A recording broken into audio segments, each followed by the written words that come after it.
గడపల్లకొచ్చారు గదరా government office వాళ్ళు, అడిగి ఆరోగ్యమే తెలుసుకుండ్రు ఇంటికొచ్చి డాక్టర్లు.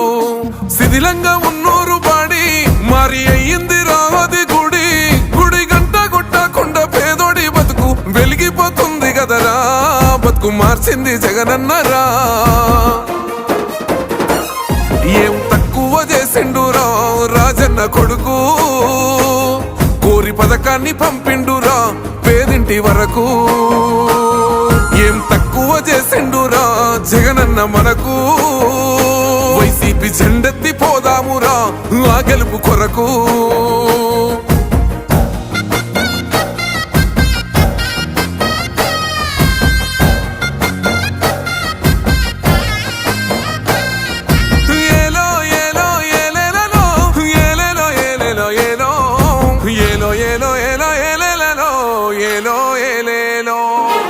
పేదింటితో పేగు బంధమే పెనవేసుకున్నాడు జగనన్నరా, మురిసిపోయేల రాజన్నరా. పేదొల్ల పెదవుల్లో నవ్వులే నింపిండు తుడిసిండు కన్నీళ్లురా, కష్టాల తోడై నిలిసిండురా. ఆనందాలతో అమ్మ ఒడి నింపి తుడిసిండురా కంట తాడి, అవ్వ తాతలకే పెద్ద కొడుకై కంసోన మెతుకైనాడో, కంటి నిండా కునుకైనాడో. ఏం తక్కువ చేసిండురా రాజన్న కొడుకు, కోరి పథకాన్ని పంపిండురా పేదింటి వరకు. ఏం తక్కువ చేసిండురా జగనన్న మనకు, వైసీపీ జెండెత్తి పోదామురా ఆ గెలుపు కొరకు.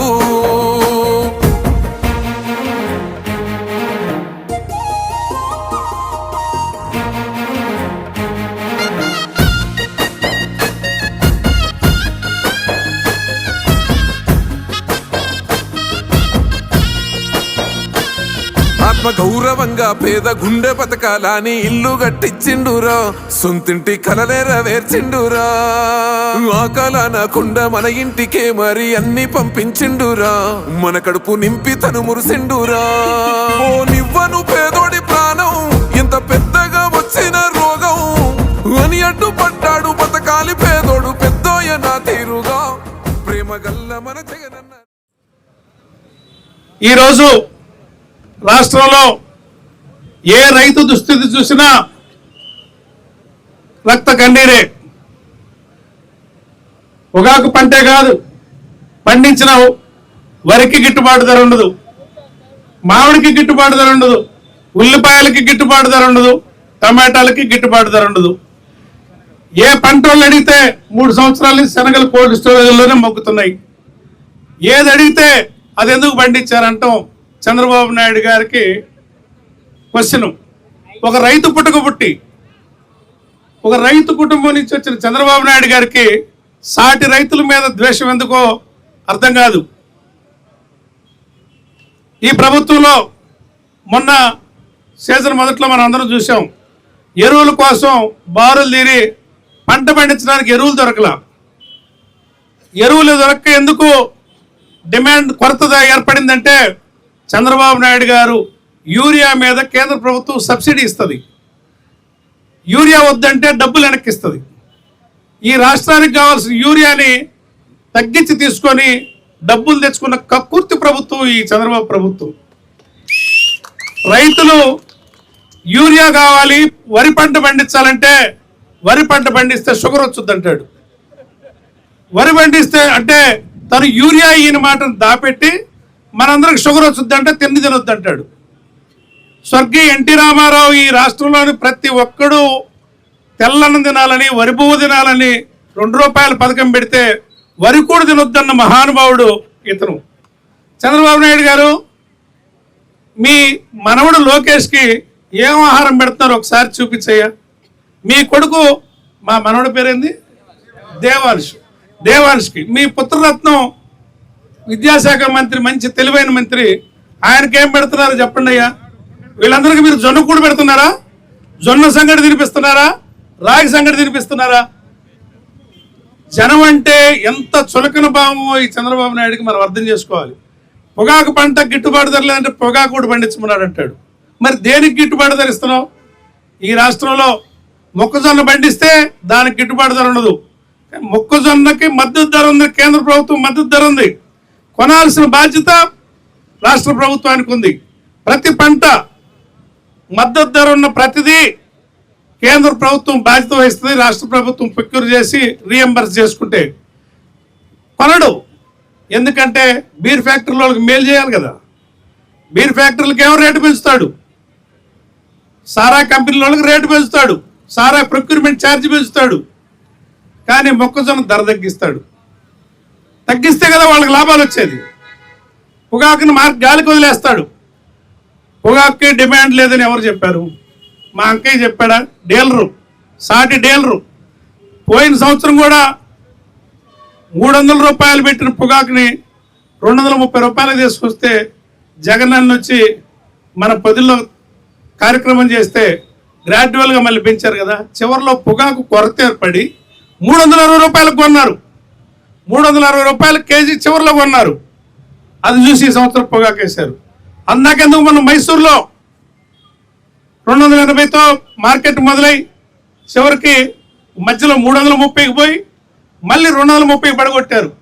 అక్కడున్న కాంగ్రెస్ పార్టీ సీరియస్ అయి, ముఖ్యమంత్రి సీరియస్ అయి వార్నింగ్ ఇస్తే మార్కెట్ మొదలైంది. మళ్ళీ చివరిలో పొగాకు కొరతై మళ్ళీ చివరిలో 330 రూపాయలకు కొన్నారు. 100 రూపాయలు ఫ్లక్చుయేషన్ ఎక్కడైనా ఉంటుందా మార్కెట్లో?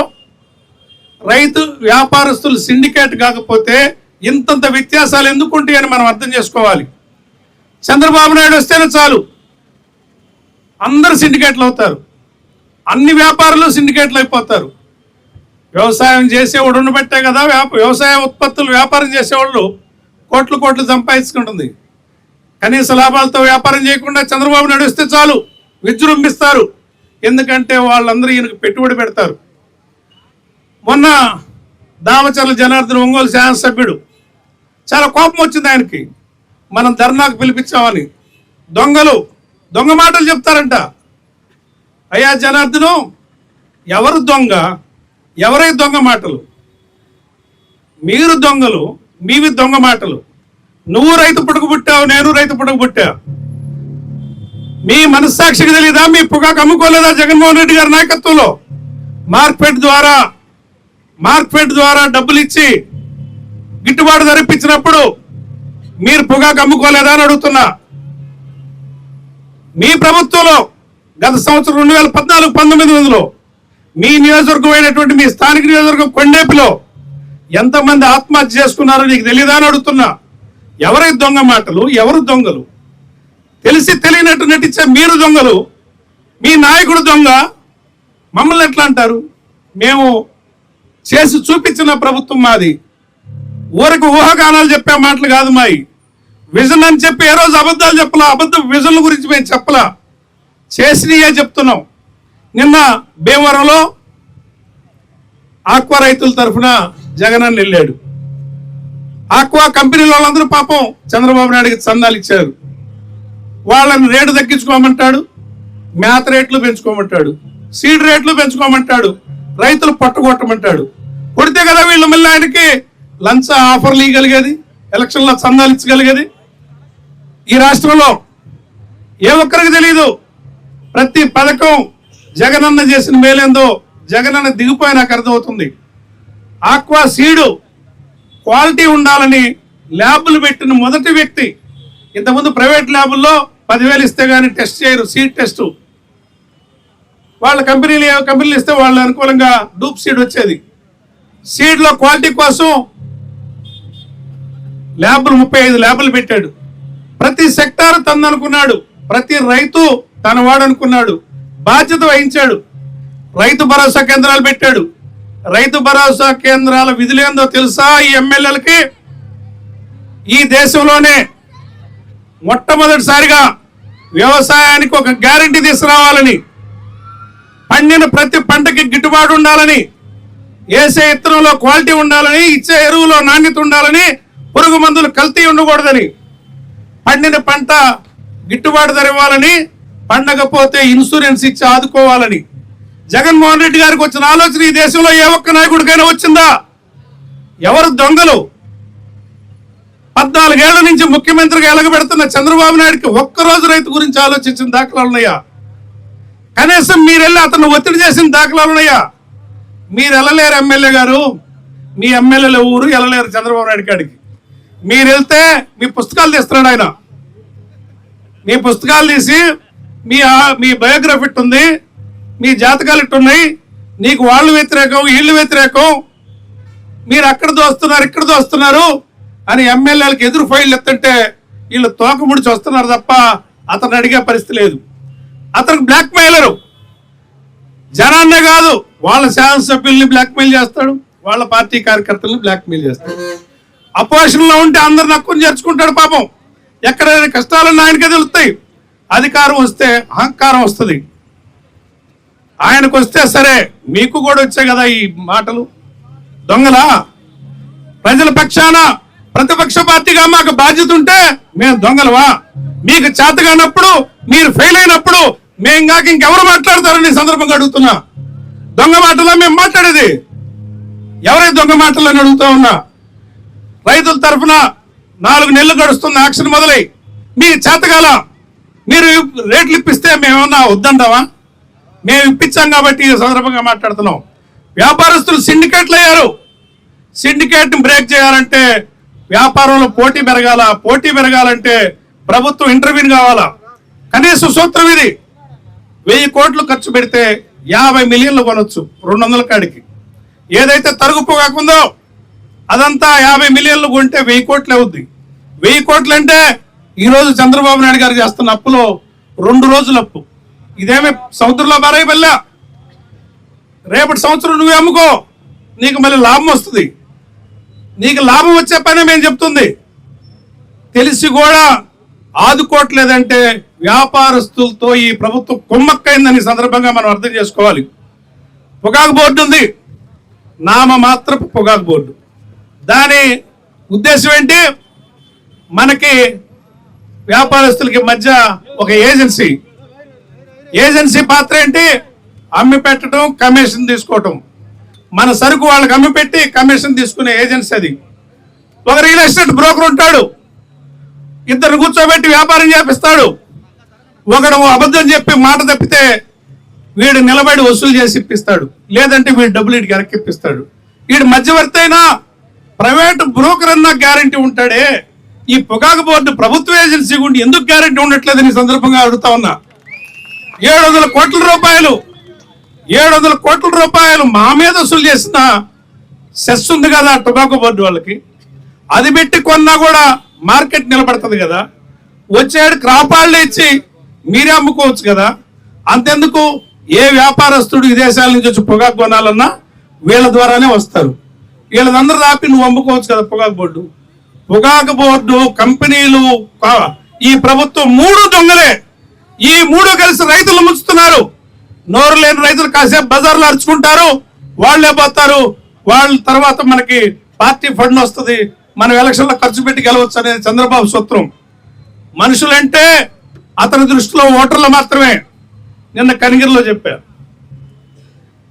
కోడి మనం సాక్కునే కోడికి బొచ్చంతా పీకేసి మళ్ళీ గింజలు వేస్తే పాపం పీకిన యజమాని మీద కోపం మర్చిపోయి గింజలు తింటా ఉంటది, పోదు. అట్ట ప్రజల్ని బొచ్చంతా పీకుతున్నాడు చంద్రబాబు నాయుడు. మన సొమ్ము పీకి రాజధానిలో 1000 కోట్లు దుర్వినియోగం చేస్తూ అవినీతిమయం చేస్తున్నాడు. రాజధానిని నమ్మిన రైతాంగాన్ని నట్టాటి ముంచుతున్నాడు చంద్రబాబు నాయుడు. ఎవరబ్బ సొమ్మయ్యా? నిన్ను నమ్మి నువ్వు కోటీశ్వరులు చేస్తానంటే వాళ్ళు భూములు ఇస్తే రూపాయికి 10 రూపాయికి అమ్ముకుంటావు. ఎవడిచ్చాడు నీకు ఈ అధికారం?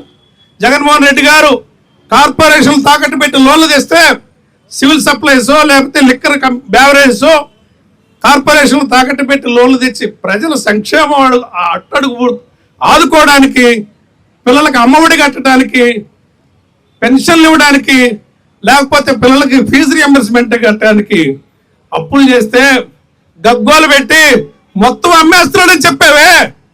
ఎవడబ్బ సొమ్మని నువ్వు డిపోలు తాకట్టు ఇస్తున్నావు, అమ్ముతున్నావు. నువ్వేమన్నా తాకట్టు పెడుతున్నావా? రూపాయికి 10 రూపాయకి ఇస్తున్నావు. కోట్ల కొలది రూపాయల ఆస్తుల్ని విశాఖపట్నం నుంచి మొదలుకొని తిరుపతి దాకా పట్టణాల నడిబొడ్డులో అన్ని నువ్వు లీజులకి నీకు నచ్చిన వాళ్ళకి ఎకరానికి రూపాయి కాడికి ₹1 కాడికి అమ్మే అధికారం ఎవరిచ్చారు? ఇది లూటీ కాదా చంద్రబాబు నాయుడు అని అడుగుతున్నా. మీరు దొంగలు కాదా? మీ నాయకుడు దొంగ కాదా? మీరు ప్రశ్నించలేరు. మీరు చేసే అన్ని పనులు చంద్రబాబు నాయుడుకి తెలుసు, ప్రజలకు తెలుసు. ఏదో చిల్లరలే అని చెప్పి ఊరుకుంటా ఉంటే ప్రతిపక్ష పార్టీలను పట్టుకొని బాధ్యత ఎరిగిన మమ్మల్ని, ప్రజల తరఫున మాట్లాడుతున్న మమ్మల్ని దొంగ మాటలు చెప్తున్నారు అన్నందుకు, తప్పు మాటలు మాట్లాడుతున్నారని శాసనసభ్యుల్ని చేతైతే చంద్రబాబు నాయుడిని నిలదీయండి, పొగాకు బోర్డుని రైతుల పక్షాన్ని నిలబెట్టండి, ప్రభుత్వం మీద ఒత్తిడి తండి. లేకపోతే మేము ఊరుకోం. ఈ రోజుతోటి ఇది ఆగదు. మీ మెడలు వంచి కొనిపించే బాధ్యత రైతాంగం తరఫున వైఎస్ జగన్ ప్రభుత్వం, వైఎస్ఆర్ జగన్ పార్టీ, వైసీపీ భుజారెత్తుకుంటుందని ఈ జిల్లాలో బూచేపల్లి శివన్న నాయకత్వంలో పోరాటానికి మేమందరం సిద్ధమని సందర్భంగా తెలియజేస్తున్నాం. ఈరోజు ఈ కార్యక్రమంలో మన